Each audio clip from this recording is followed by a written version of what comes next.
ছোটদের প্রোগ্রামিং এ সবাইকে শুভেচ্ছা জানাই এবং স্বাগতম জানাই। আজকে আমরা শিখব কিভাবে পাইথন সফটওয়্যার আমরা আমাদের কম্পিউটারে ডাউনলোড করতে পারি এবং ইনস্টল করতে পারি।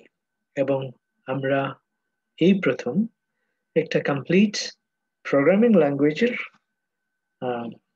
একটা ছোট প্রোগ্রাম লিখব। ঠিক আছে? খুবই একটা এক্সাইটিং মুহূর্ত যে আমরা এই প্রথম একটা পরিপূর্ণ প্রোগ্রামিং ল্যাঙ্গুয়েজের সফটওয়্যার ডাউনলোড করতে যাচ্ছি এবং সেটা ইনস্টল করে প্রথম আমরা প্রোগ্রাম লিখতে যাচ্ছি, প্রোগ্রামিং কোড লিখতে যাচ্ছি। সেটা কোন ল্যাঙ্গুয়েজ হবে? Definitely one of the most favourite languages. ঠিক আছে? পৃথিবীতে অনেকগুলো প্রোগ্রামিং ল্যাঙ্গুয়েজ আছে, কিন্তু সব থেকে ফেভারিট প্রোগ্রামিং ল্যাঙ্গুয়েজ ঠিক এই মুহূর্তে জাভাস্ক্রিপ্ট, তারপরে রয়েছে পাইথন, তারপর জাভা, তারপর Ruby on Rails, Ruby programming, C sharp, C plus plus, PHP, আরো অনেক প্রোগ্রামিং রয়েছে। তবে আজকে আমরা যে প্রোগ্রামিং সফটওয়্যার ডাউনলোড করব সেটা হলো পাইথন। কারণ পাইথন হলো ফাস্টেস্ট গ্রোয়িং একটা প্রোগ্রামিং ল্যাঙ্গুয়েজ। পাইথন দিয়ে কিছু হয় না এমন কিছু নেই। পাইথন দিয়ে ওয়েব প্রোগ্রামিং হয়, ওয়েবসাইট তৈরি হয়, ওয়েব অ্যাপ্লিকেশন তৈরি হয়, সফটওয়্যার তৈরি হয়, গেমস তৈরি হয়। পাইথন দিয়ে মেশিন লার্নিং হয়, পাইথন দিয়ে রোবোটিক ফ্রেমওয়ার্ক হয়, রোবট ফ্রেমওয়ার্ক হয়, রোবট তৈরি করা যায়, ইত্যাদি ইত্যাদি। ঠিক আছে? তো একটা খুবই পাওয়ারফুল একটা প্রোগ্রামিং ল্যাঙ্গুয়েজ, সেটা আমরা আজকে শুরু করবো। আমরা অল্প অল্প করে আগামী 6 মাসে অনেক কিছু শিখে ফেলবো। প্রথমে আমি একটা ট্যাব খুলবো, গুগলের একটা ট্যাব খুলবো এবং লিখবো python.org। ঠিক আছে? python.org হলো পাইথনের মূল সফটওয়্যার, মূল ওয়েবসাইট, যেখান থেকে আমরা সফটওয়্যারটা ডাউনলোড করতে পারি এবং ডকুমেন্টেশন আমরা এখানে পড়তে পারি। দেখে দেখে আমরা প্রোগ্রামিং শিখে ফেলতে পারি যদি আমরা বেসিক গুলো কারো কাছ থেকে শুরুটা শেখা যায়, তাহলে নিজে নিজে আমরা শিখে ফেলতে পারবো। তো এই যে শুরুটা কারো কাছে শেখা, এইটা যেন সবাই শিখতে পারে, এই জন্যই আমার এই টিউটোরিয়াল। ঠিক আছে? তাহলে আমরা কি করব? প্রথমে ডাউনলোড যেখানে লেখা আছে এখানে হোভার ওভার করব। হোভার ওভার করব মানে মাউসটা রাখবো। ঠিক আছে? তারপরে আমরা দেখব যে এখানে পাইথন ডাউনলোড ফর উইন্ডোজ লেখা আছে। এখন আমার কম্পিউটারটা উইন্ডোজ, এই জন্য ডাউনলোড ফর উইন্ডোজ দেখাচ্ছে। এখন তোমার কম্পিউটার যদি ম্যাক অপারেটিং সিস্টেম হয়, তাহলে এখানে লেখা থাকবে download for Mac. Mac OS লেখা থাকবে। যদি কারোর অপারেটিং সিস্টেম লিনাক্স হয়, তাহলে এখানে লেখা থাকবে download for Linux. Very simple. তাহলে এখানে আলাদা করেও দেওয়া আছে, বাট অটোমেটিক্যালি যেহেতু দেখাচ্ছে, আমি এখানেই ক্লিক করলাম। ঠিক আছে? তার আগে আমরা দেখে নিতে পারি আমার এখানে আসলে পাইথন আছে কিনা। সিএমডি লিখে এখানে সিএমডি লিখে কি করব? সিএমডি সিএমডি লিখে এন্টার প্রেস করব। এটাকে আমরা কমান্ড প্রম্পট বলি, প্রত্যেকটা কম্পিউটারে আছে। ঠিক আছে? কোন কম্পিউটারে, ম্যাকে আমরা বলি টার্মিনাল, এখানে বলি আমরা কমান্ড প্রম্পট, সংক্ষেপে সিএমডি। এইখানে লিখবো পাইথন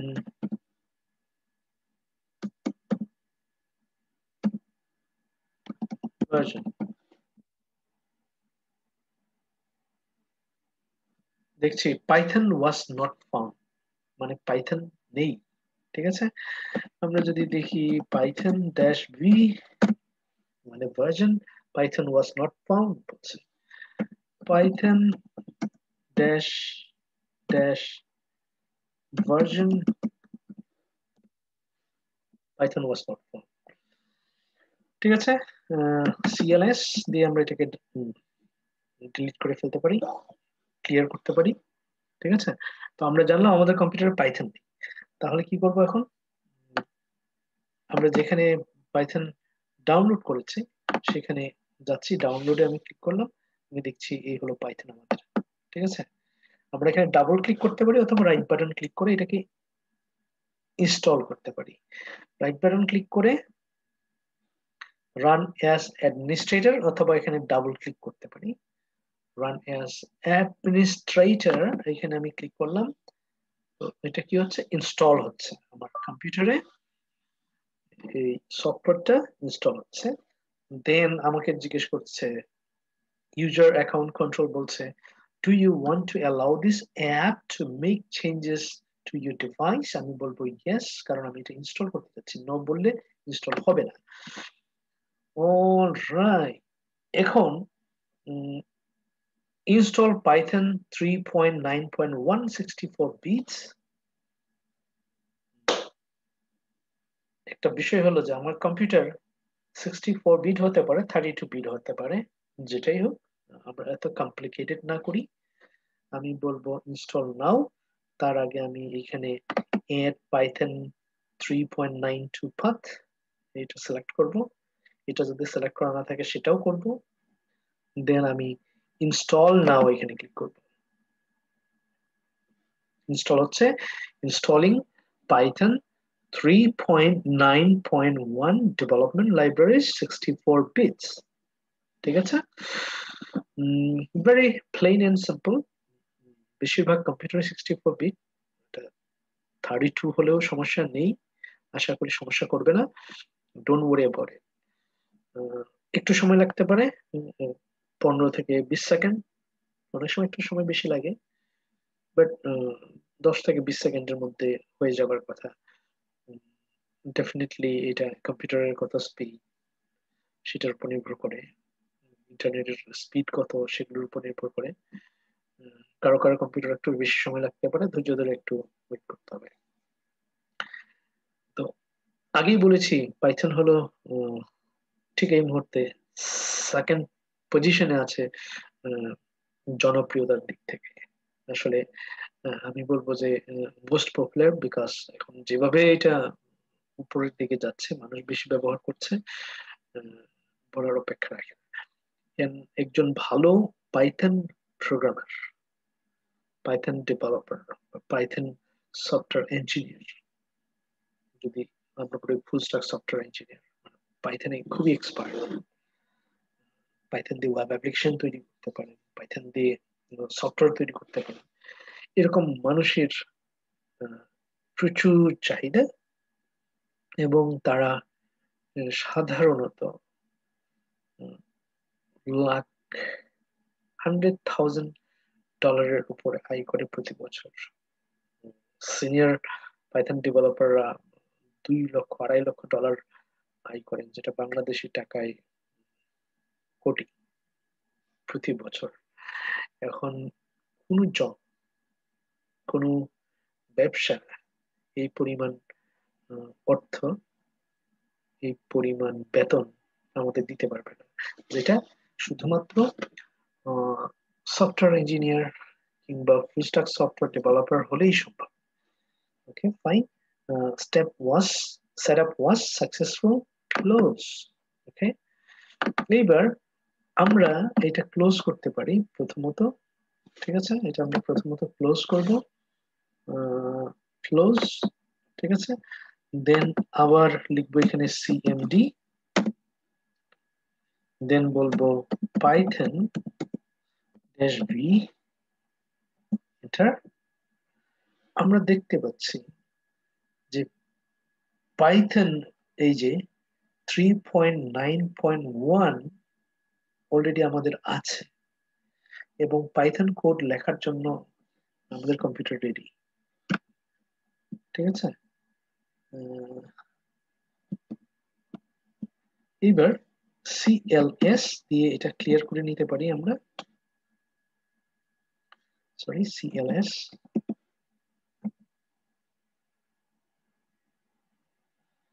ওকে। আমি যেটা করতে পারি, করলে কি হয়, ওকে ফাইন। CLS যেহেতু পাইথন রেডি, আমি কি করতে পারি, পাইথন লিখে জাস্ট এন্টার চাপ দিতে পারি, তাহলে পাইথন শেল ওপেন করবে। এটাকে আমরা বলছি পাইথন শেল, যেখানে আমরা আমাদের কোডিং শুরু করতে পারি, প্রোগ্রামিং শুরু করতে পারি। ঠিক আছে, কি করব, প্রথমেই বলবো প্রিন্ট। প্রিন্ট হলো একটা, যখন এরকম একটা ব্র্যাকেট দেখবো আমরা, ফার্স্ট ব্র্যাকেট বলি আমরা, কিন্তু প্রোগ্রামিং এর ভাষায় এটাকে বলা হয় প্যারেনথেসিস। ঠিক আছে, প্যারেনথেসিস এর মানে হচ্ছে প্রিন্ট করে দেখো, আউটপুটটা দেখো, যে আমি যে প্রোগ্রাম করলাম সেটা আসলে কি হলো সেটা প্রিন্ট করে দেখাবে।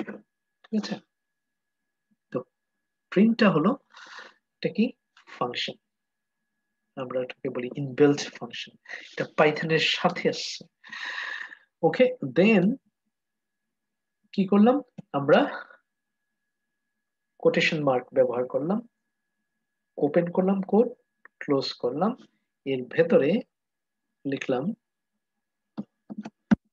হ্যালো বাংলাদেশ। ঠিক আছে, দেন শেষে এসে জাস্ট এন্টারে চাপ দিলাম, হ্যালো বাংলাদেশ প্রিন্ট হলো। তো আমরা আহ, জীবনের প্রথম প্রোগ্রাম করলাম, একটা কোড লিখলাম, সেটা হলো হ্যালো বাংলাদেশ। এটাকে আমরা পাইথন প্রোগ্রামিং দিয়ে প্রিন্ট করে দেখলাম। ঠিক আছে, it's very simple, very easy. এইবার আমি বলবো এ সমান সমান বাংলাদেশ, মানে হচ্ছে এ টা হলো ভেরিয়েবল, ভেরিয়েবল মানে জাস্ট লাইক এ কন্টেইনার, একটা বাক্সের মতো। এই বাক্সের ভেতরে মানে ভেরিয়েবল, ভেরিয়েবল মানে just a container where we store data, যেখানে আমরা আমাদের ডেটা, তথ্য উপাত্ত, ডেটা আমরা কি করতে পারি, সংরক্ষণ করতে পারি, স্টোর করতে পারি। তো বাংলাদেশটা আমরা ঠিক এর ভেতরে রেখে দিলাম, এটা হলো জাস্ট একটা কন্টেইনার, কন্টেইনারের ভেতরে রাখলাম। এটা কি, দাঁত খোঁচায় আমরা ভেতরে কি আছে, অনেকগুলো দাঁত খোঁচানি আছে। সো এটা জাস্ট কন্টেইনার, কন্টেইনারের ভেতরে অনেকগুলো দাঁত খোঁচানোর জিনিস আছে।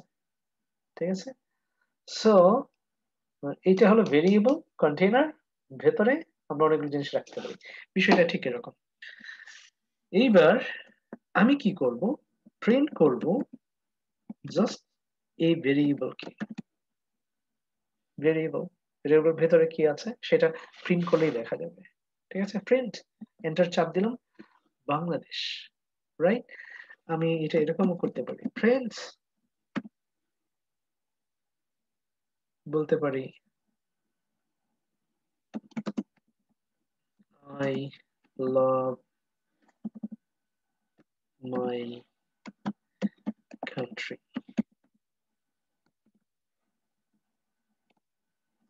আই লাভ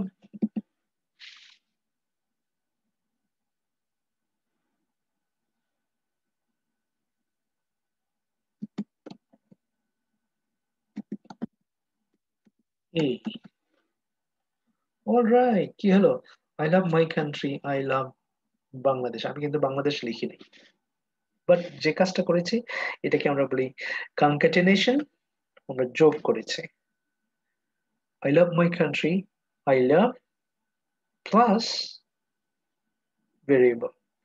ঠিক আছে, এবার আহ, এই যে কোটেশনের ভেতরে লিখলাম, এগুলোকে আমরা বলি স্ট্রিং, যেগুলো আমরা এবিসিডি দিয়ে লিখি, স্ট্রিং। স্ট্রিং হলো কি, কম্বিনেশন অফ লেটার্স, ওয়ার্ডস। ঠিক আছে, এইবার আমরা যা লিখবো সেটা হলো জাস্ট ইন্টিজার। ইন্টিজারটা কি, পরিপূর্ণ সংখ্যা। আমি বলবো প্রিন্স 100 প্লাস 20। কি করলাম, এখানে কিন্তু আমি কোটেশন মার্ক ব্যবহার করলাম না, বিকজ এটা হলো ইন্টিজার। আমরা শুধুমাত্র কোথায় এরকম কোটেশন মার্ক ব্যবহার করি, স্ট্রিং এর ক্ষেত্রে। ঠিক আছে, এন্টার 120। এইবার যদি বলি a equal to 5000, b equal to, তার মানে পাইথন দিয়ে আমরা কি করতে পারি, ক্যালকুলেশন করতে পারি, ক্যালকুলেটরের কাজ করতে পারি। b equal to say for example 100, c সমান বললাম a প্লাস b, ঠিক আছে। দেন বললাম print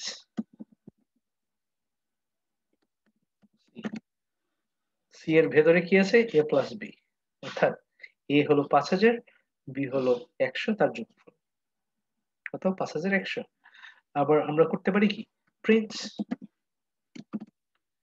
a divided by b, কত হবে 50, আমরা ভাগ করছি। তারপর আমরা বলতে পারি প্রিন্ট a ইনটু b, এই আবার কি করতে পারি, প্রিন্ট মাইনাসও করতে পারি, রাইট। তাহলে a minus b, very simple and very straightforward, right? এবার আশা করি বিষয়টা পরিষ্কার। কিভাবে আমরা কি করতে পারি, কোনো কোড এডিটর ব্যবহার না করে, কোনো আইডিই ব্যবহার না করে আমরা পাইথন শেল দিয়ে এরকম প্রোগ্রামিং কোড লেখা শুরু করতে পারি, ঠিক আছে। দেন আরো অনেক মজার মজার বিষয় আছে, আজকে এই পর্যন্ত থাক। আজকে আমরা কি শিখলাম, আজকে আমরা স্ট্রিং শিখলাম, ডেটা টাইপস বলি আমরা, এত কঠিন না করি। ডেটা টাইপস বেশ কয়েক রকমের আছে, সেটা আমরা ধীরে ধীরে দেখবো। আপাতত দুইটো ডেটা টাইপস নিয়ে আমরা আলোচনা করছি, একটা হলো স্ট্রিং, একটা হলো ইন্টিজার। স্ট্রিং হলো combination of letters and words, আর ইন্টিজার হলো পূর্ণ সংখ্যা, ঠিক আছে। আমরা আজকে শিখলাম ইন্টিজার এবং স্ট্রিং, সেগুলো কিভাবে পাইথনের একটা ইনবিল্ট ফাংশন, প্রিন্ট ফাংশন দিয়ে কিভাবে আমাদের প্রোগ্রাম, ছোট ছোট প্রোগ্রামগুলো লিখে আমরা এর আউটপুট বের করে দেখতে পারি, সেটা দেখলাম। দ্বিতীয়ত আমরা ইন্টিজার কিভাবে ব্যবহার করতে পারি সেটা শিখলাম। তৃতীয়ত আমরা এটা ক্যালকুলেটর হিসেবে কিভাবে ব্যবহার করতে পারি সেটা শিখলাম। চতুর্থত আমরা কিভাবে ভেরিয়েবলের ভেতরে ডেটা স্টোর করতে পারি এবং সেটার আউটপুট বের করে দেখতে পারি, প্রিন্ট করে দেখতে পারি, সেটা আমরা শিখলাম, ঠিক আছে। আজকে এ পর্যন্তই। মূল উদ্দেশ্য হলো আজকে সফটওয়্যারটা ইনস্টল করে ফেলা, ঠিক আছে। আমরা এটাকে সবসময় বলি ডেভ এনভায়রনমেন্ট প্রিপারেশন, ঠিক আছে। আমরা এনভায়রনমেন্ট প্রিপেয়ার করলাম, দেন ধীরে ধীরে আমরা সবগুলো ডেটা স্ট্রাকচার শিখবো, তারপর আমরা ফাংশন শিখবো, তারপর আমরা অবজেক্ট ওরিয়েন্টেড প্রোগ্রামিং শিখবো, দেন আমরা কিছু ওয়েব ফ্রেমওয়ার্ক শিখে ফেলবো, কিভাবে বড় বড় অ্যাপ্লিকেশন তৈরি করা যায়, কিভাবে ফেসবুকের মতো অ্যাপ্লিকেশন তৈরি করা যায়, কিভাবে গুগলের মতো ওয়েব অ্যাপ্লিকেশন তৈরি করা যায়, এগুলো আমরা আস্তে আস্তে শিখবো। এর ফাঁকে ফাঁকে আমরা কিভাবে ছোট ছোট গেমস নিজেরা তৈরি করে নিজেরা খেলতে পারি সেটাও আমরা শিখবো, ঠিক আছে। তো এই প্রোগ্রামটা not only for the juniors but also for the seniors who never programmed before. এই টিউটোরিয়ালটা শুধুমাত্র ছোটদের জন্যই না, বড়দের জন্য যারা কখনো প্রোগ্রামিং শিখেননি, ছেলে মেয়েরাও শিখতে পারবে, ছেলে মেয়ের বাবা মাও শিখতে পারবে, ঠিক আছে। আজকে পর্যন্ত থাক। যারা প্রথমবারের মতো এই ইউটিউব চ্যানেলটা দেখছেন, দেখছো, তোমরা সবাই সাবস্ক্রাইব করবে এবং বেল আইকনে চাপ দিবে, যেন আমি নতুন ভিডিও আপলোড করার সাথে সাথে তোমরা একটা নোটিফিকেশন পেয়ে যাও। আমরা আগামী 6 মাসে ওয়েব পেজ তৈরি করতে শিখবো, ওয়েবসাইট তৈরি করতে শিখবো, ওয়েব অ্যাপ্লিকেশন তৈরি করতে শিখবো, এবং কয়েকটা প্রোগ্রামিং ল্যাঙ্গুয়েজ আমরা ইন্টারমিডিয়েট লেভেল পর্যন্ত শিখে ফেলবো। দেন আগামী 1 বছরে আমরা ছোট বড় ওয়েবসাইট তৈরি করা, ওয়েব অ্যাপ্লিকেশন তৈরি করা, সফটওয়্যার তৈরি করা, গেমস তৈরি করা, এগুলো শিখে ফেলবো। আমাদের এই প্রজেক্টটা আগামী 1 বছরে আহ, আমরা কি কি করতে পারি সেটা প্রথম ভিডিওতে বলা আছে, সেটা একটু দেখে নিবে। যারা এর আগের ভিডিওগুলো দেখো নাই, দেখে নিবে, নিজেরা দেখবে, বন্ধুদের দেখাবে, নিজেরা শিখবে, বন্ধুদের শেখার সুযোগ করে দেবে। তখনই তারা শেখার সুযোগ পাবে যখন তোমরা এটা শেয়ার করবে। তো বেশি বেশি বন্ধু, স্বজন, পরিবারের মধ্যে শেয়ার করো, শেখো এবং পৃথিবীকে শেখাও। ঠিক আছে? আহ, আমি এরকম স্বপ্ন দেখি, তোমরা যারা এখান থেকে প্রোগ্রামিং শিখছো, তোমরা আগামী 5-10 বছরে বা 15 বছরে যখন বড় হবে, তখন Google, Facebook, PayPal, Amazon, Alibaba, eBay, এরকম অনেক বড় বড় কোম্পানিতে তোমরা লিড দেবে, ওকে, কাজ করবে, তোমরা নাসায় কাজ করবে। ঠিক আছে? আমি এরকম স্বপ্ন দেখি। সবাই ভালো থাকুন। Thank you for watching.